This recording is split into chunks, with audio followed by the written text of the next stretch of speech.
Hello. The topic that we are going to cover today is TCP versus UDP. So let's head over to the next slide. It's talking about the agenda. So agenda is just like the previous session. We are going to cover about what is TCP/IP protocol suite. Then we will be talking about the troubleshooting aspect of TCP and UDP, and then from the perspective of network security, from the perspective of cloud, and then we have some common interview question and answer as an assignment. So let's head over next slide. So this is basically talking about what is TCP and what is UDP. And if you are already familiar from your previous study that TCP and UDP reside at what layer? We have application, presentation, session layer, then we have transport layer, then we have network layer, data link, and the physical layer. So what is your guess or your knowledge about at what layer TCP and UDP works? So the answer is transport layer, which is layer number 4. Okay. So we said that at OSI TCP layer, we have two common protocols, TCP and UDP. And we also said that transport layer is used to basically transport data from one source to another uh, destination, from source to destination or destination to source.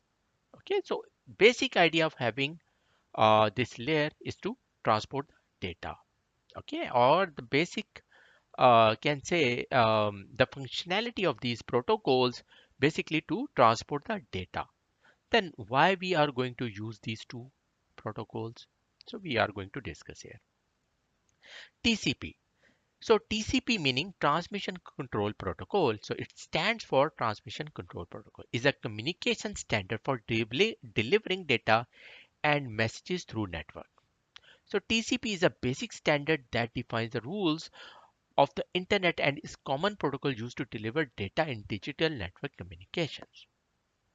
Whereas the UDP stand for User Datagram Protocol, refers to the protocol used for communication through the internet. So this is also used for the same purpose. It is specifically chosen for time sensitive applications like gaming, playing videos, or even the DNS lookup. So in networking, uh, in a networking, we have multiple choices. The first one is reliability, where you are worried about your data. Means this is very crucial data that you want to deliver to the destination without any error. Okay, so this is one possibility. There is another possibility.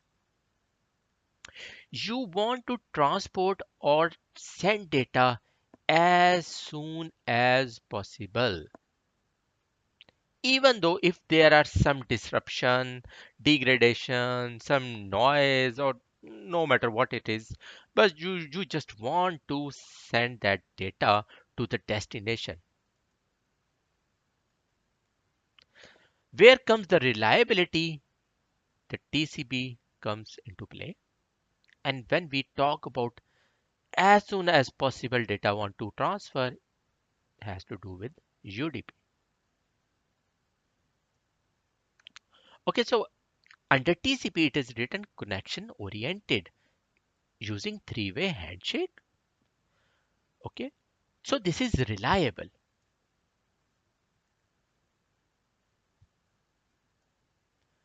with the help of three-way handshake. And what is that? I'm going to cover in the next slide. But the drawback is it is slow because it has to go through these three-way handshake protocols, three-way handshake connectivity. So that is why it is slow. Then for reliability, it uses some methods called sequencing and acknowledgement.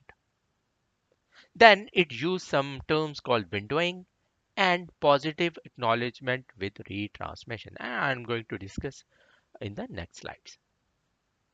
On other hand, we have UDP, and as I said that UDP we want to transfer data as soon as possible. So that is why it is connectionless.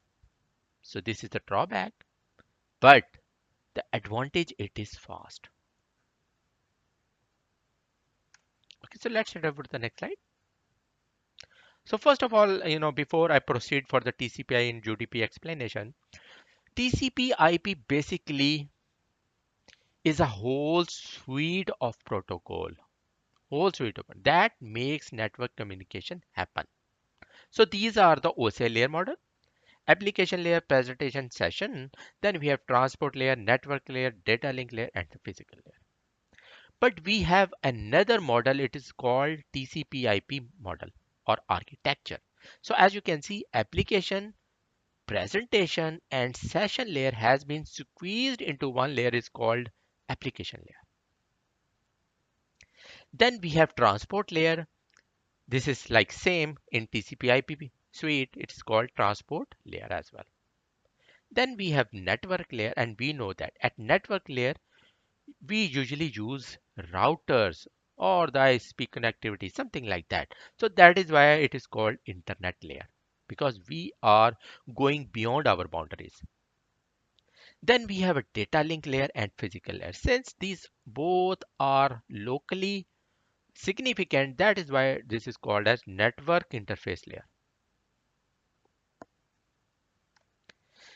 Okay, so no matter this is TCP IP protocol suite or OSA model, when it comes to the protocol, sorry, no matter it's a TCP IP architecture or the OSI model layer, when it comes to TCP IP protocol suite, these are gonna reside on application layer. So these are the application like Telnet, file transfer protocol, SMTP protocol, DNS, RIP, SNMP. So these all are going to sit on at the application layer.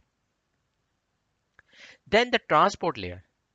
So the current topic is TCP and UDP. You can now remember the TCP and UDP resides at transport layer.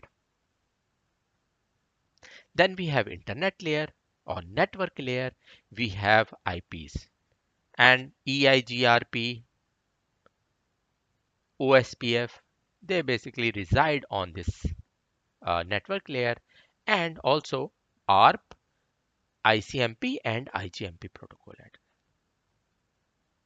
Then in the end, physical layer or data link layer or network interface layer, we have Ethernet, token ring, frame relay, and ATM. So these kind of protocols reside at physical layer. Okay, so how TCP works basically. TCP, so before I go for the sequencing number and these things, so just look at this TCP. What happens, we have client over here and then we have a server. Let's suppose client want to access www.google.com.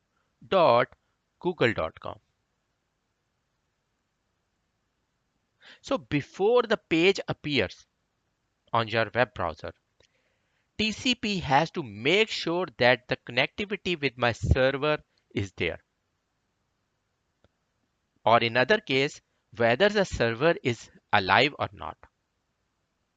Okay, for that, it has to go through some process which I'm going to show you over here. As you can see over here, let it play again, then I can stop. So the first step, as you can see, this is a client and this is a server. Client basically is going to sync, so it is going to send a synchronization to the server. So sync sent, sync received. Okay, so synchronization is the process to tell the server that I want to talk with you. Similarly, server is going to reply back with the acknowledgement plus sync. You know, not only the client wants to communicate with the server, But also server will also send the synchronization back that I also want to talk to the client. Then the establishment will happen. So as you can see, the connection has been established, and in the end, you can see the final acknowledgement has been sent back to the server saying that, okay, if you agree to talk with me, or I'm also agree to talk with you. So the connection has been established. So this is where after that, let it finish. So once the connection has been established, then from there onward, the data will be transferred from the server to the client. Like it is going to send the image of Google, it is going to send some text, it is going to send some forms, okay, and the client is going to reply back with the acknowledgement. Okay, I got it. I got the image, I got the text, I got the form, I got this video, I got this text, I got this URL. Okay, so it is going to acknowledge back. So this is the whole process happens between client and server. So basically, uh, first packet will be sent by the client is sync. Server will send back sync plus ACK. So this ACK is going to relevant with this sync.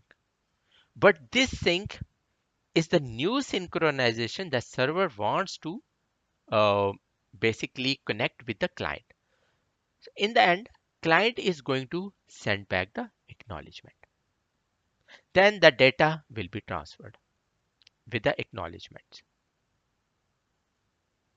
Okay, so this is all happens in the TCP.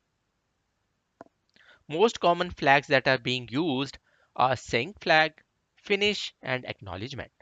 Sync, as it is stated, that initiates a connection. Acknowledgement is acknowledge receive the data, whereas the fin, which is final flag, cleanly terminates a connection. So once all the data has been transferred, in the end there is going to be a fin bit finish. So I'm going to finish this, you know, the transmission. So as you can see, request connection sent, confirm connection, request data, and send data. So this is the whole story is happening in the TCP. Opposed to TCP, we have UDP that also work in the same fashion. Request data, but as you can see, clearly see, it is asking for the connection first. Then it is going to request the data. So it has one step and second step. Whereas in case of UDP, it just started to get data. It is started to request for the data. It send data, request data, send data. And here we have acknowledgements here as well. And there UDP, there is no any kind of acknowledgements because we want to travel data as soon as possible. So in the first paragraph, it is saying that TCP utilize a number of flags, and these are the flags which I'm talking about, or one bit Boolean fields. It could be sync, or it is mentioned that sync is equal 1. If it is 1, it means it has synchronized. If it is 0, it means it is not synchronized. Okay, so this is what Boolean field means. In its header to control the state of connection. And when I will show you the header of the TCP, you will see the flag options there. The three we are most interested in here, these are the sync, fin, and ACK. So how to TCP and UDP work? So this is going to be a differentiated table between TCP and UDP. So first TCP. TCP creates a connection between two devices, and we have already I have already demonstrated you. So it's establish a connection first. But UDP sends data without connection. In a second step, break a data into packets with the sequence numbers, which we are going to cover in the next slide. Whereas in UDP also, breaks the data into packet but does not assign a sequence number. So it just sent blindly. Sends packets and wait for the acknowledgement. Whereas in the UDP case, sends packets without waiting for the acknowledgement. Resend lost packets to make sure all data is received. Whereas it doesn't care. It doesn't care. Gets data packets in the correct order, whereas deliver packet as they arrive, which may be out of order. So now you might be wondering where we need TCP and where we use UDP. If I will give you UDP example, for example, you are going to make a call using voice over IP. Voice over IP basically going to use, or even the Zoom calls, Zoom or Teams meeting calls. Okay, when you are communicating or doing a conversation over Vibe or Zoom, sometime what happens, you are speaking, let's say you are saying hello, my name is Kamran, but you missed some packet and you said hello, my name Kamran is has been lost, but the receiver does not care because he got the idea. Okay, he got the idea that what I am trying to say. So that is why where uh, where we have to send the data as soon as possible. In case of voice over IP, video, Zoom meetings, Teams, we are going to use UDP. But where we need the confirmation, let's suppose you are using some like job skill share website, which is using some kind of SSL and TLS protocols, which are secure, okay, or HTTPS. It means whatever the piece of information you are receiving from job skill share is going to be acknowledged by my PC. If some packets are missing, I will request that web server kindly send me that image. For example, I lost some image data. I will send that sequence number back to uh, my server saying that kindly send me that information back to me. So once it will send back, then my next communication will happen. So that is why this is slow and this is fast.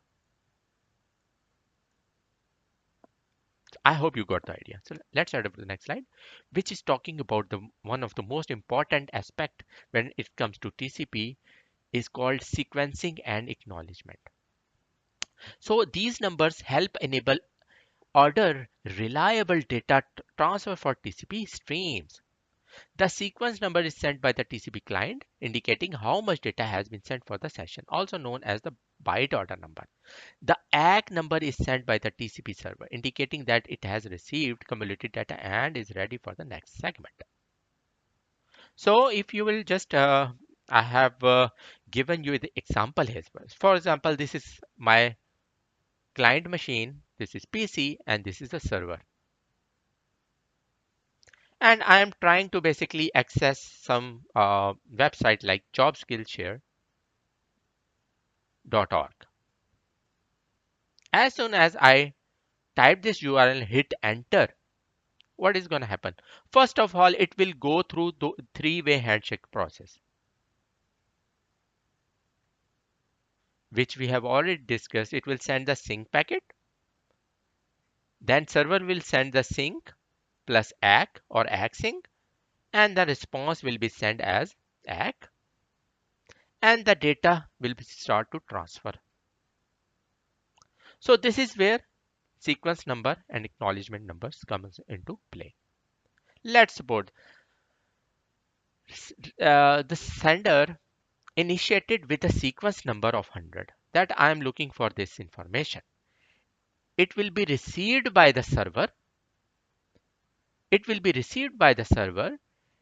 And if it received, it will say, I'm going to send back your acknowledgement or your sequence number plus 1 having my acknowledgement. So this is always going to be sequence number plus 1, which is 101 back. But on other hand, server also want to sync back or will send the sequencing that whether you have received my data or not. So it is going to send the sequence number 50. Again, sequence number plus 1 is going to be my acknowledgement. So this is the acknowledgement of this sequence number. Whereas on other hand, after acknowledging 101 back to the client, the client is going to send a sequence number 101 and acknowledgement number 51. Once this server will receive sequencing number 101 and acknowledgement number 51, as you can see, it is going to increase sequence 101 plus 1, which is 102. And similarly, 51 will be incremented to 52. So as you can see, these numbers are increasing sequentially in a order. It is not like that it sent 10 and it is going to acknowledge with 200. No, otherwise there is no communication. Otherwise it is going to ask again, kindly send me sequence number 100. Oh, okay. So basically, for example, if it send the packet sequence number 101 and 101 is lost, it is going to send back with the acknowledgement number 101 saying that I haven't received sequence number 101. Kindly send me 101 back. I hope you get the idea. So let's head over to the next slide, which is talking about the TCP windowing and sliding window. So let's first read about the paragraph. TCP uses windowing, which means that the sender will send one or more data segment and the receiver will acknowledge one or all segments. When we start a TCP connection, the host will use a receive buffer where we temporarily store the data before the application can process it. If the traffic does not appear within some hold off period, it will re-act the last segment it received. This all well documented TCP processing. But read, use any search engine or visit a bookstore. Okay, so if you want to get more information, kindly search through the Google engine or from any bookstores. And I will recommend if you are familiar with TCP IP, uh, this is the book name TCP IP uh, 2. We have PDF format available online. You can download and you can study about it.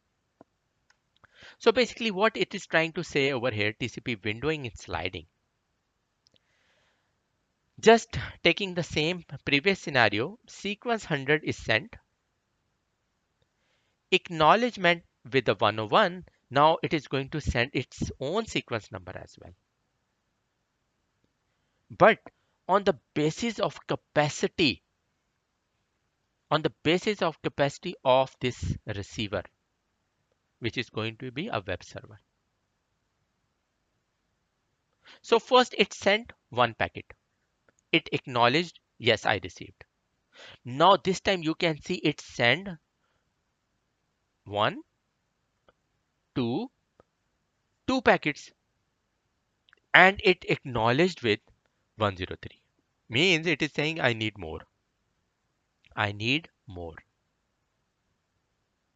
So in the third step, once it sent sequence number 103, 104 and 105. Now this time it sent three packets.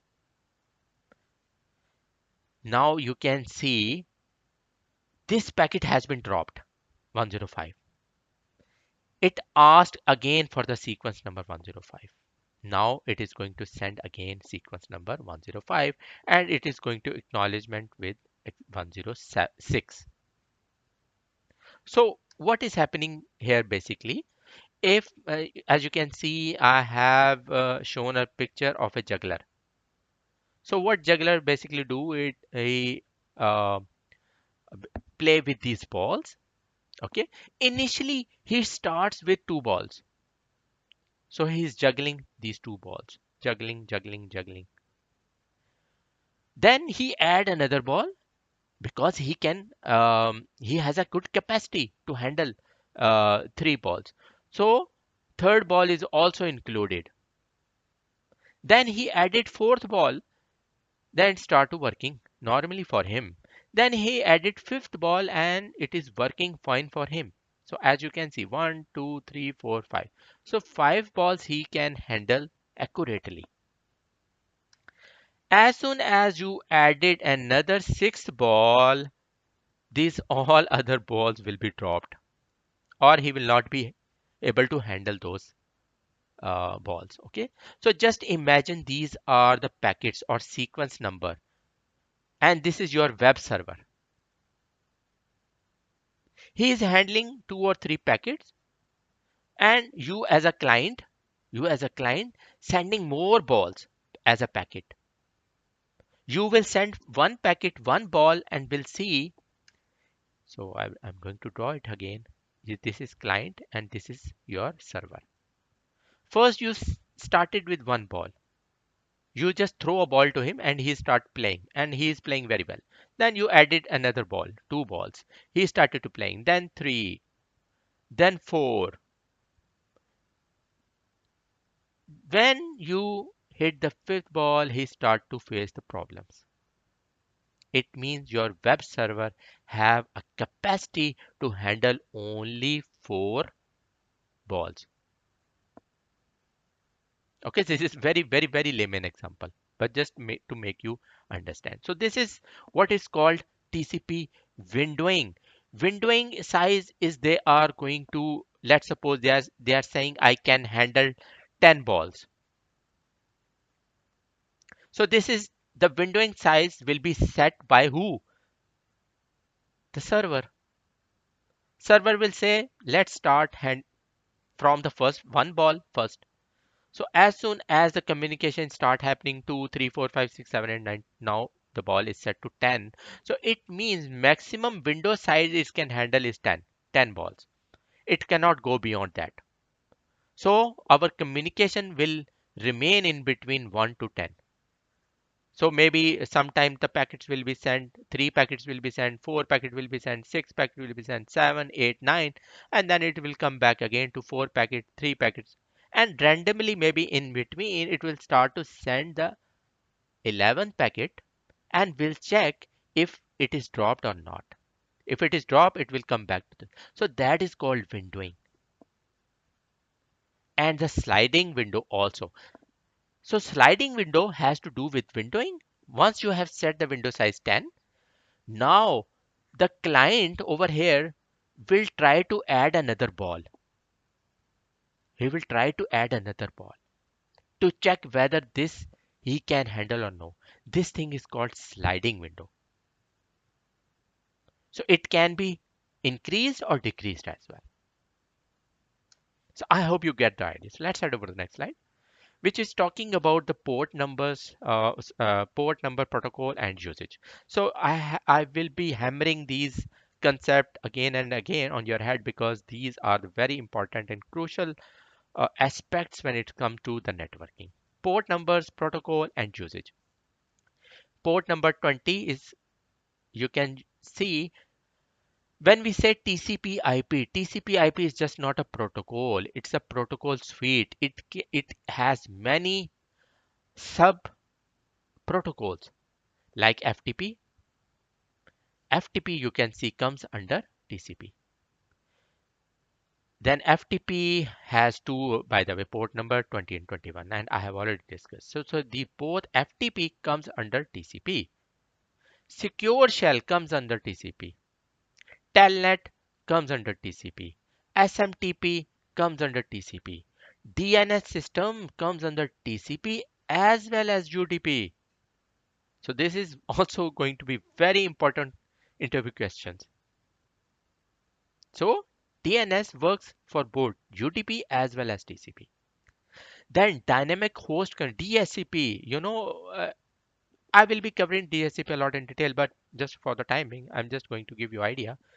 The DHCP server, when you get some IP, automatically it is going to use UDP, and it is going to use two port number 67. It is for the server, and 68 is for the client. Trivial file transfer protocol. Usually, most of the time, Cisco using TFTP to transfer iOS files. If you are familiar, that's good. If not, just try to digest what I'm saying. Then we have POP3, it is using TCP. Hypertext transfer, it is using TCP. Then we have NTP network transfer, it used TCP and UDP as well. NTP, it used UDP. NetBIOS being used by TCP and UDP both. Then we have Internet Messaging Protocol used by TCP. SNMP, both TCP and UDP. Then Internet Relay Chat, LDAP, as you can see, LDAP used TCP and UDP. HTTPS TCP, and then Microsoft RDP, Remote Desktop Protocol. Basically, this is we used to access our Microsoft server. Okay, so that is that use 3389. So you have to remember these port numbers just by your heart. And if I will ask you what 69 port number is for, you will say it is for TFTP. If I will ask what 443 is used for, and if 443 is written over here, no, this is for, yeah, it is here. This is for HTTPS. Okay, so I hope you get the idea. So as you can see here, port numbers 20 and 21 and 20 are used for FTP. Port 21 is used to establish the connection. So port 21 is going to use to make a connection first, and then once connectivity is there, port 20 is used to transfer the data. So this is a clear difference between. So why I put emphasis, because from the perspective of firewall, sometimes firewall is in place and maybe you are trying to unblock FTP traffic, but sometimes what you do, you are going to open uh, 21 port. 21 port is open, but not 20. If 21 port is open and not 20, you are not going to receive the data or transfer the data. Okay, so that is why understanding the port numbers are very, very crucial. I hope you get the idea. Let's head over to the next slide, which is talking about the TCP versus UDP header. This is going to be your TCP header, and you can see what do we have here. We have source port number. Source port number could be, for example, if it's sending from, if I will give you example, I'm uh, going to go over HTTP web browser, some jobs share website. So source port is going to be your random port number. Let's say this is going to be 53934. Okay. And this is going to be between 1024 all the way 65,535. The destination port is going to be the server, web server. Maybe this is 80 or 443. If it is secure, it is 443. So this is going to be 443. Sequence number and acknowledgement number. This I have already talked about in previous slide. This is for uh, sending data reliability. So this could be a very large sequence number to start with, and reply is as an acknowledgement. Then we have this header length. Header length will be the size of the header, because when we are going to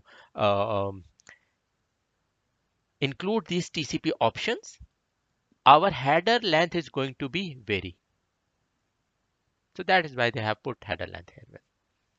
Just ignore this one. Control flags. The flags that I talked earlier, like sync, fin, push,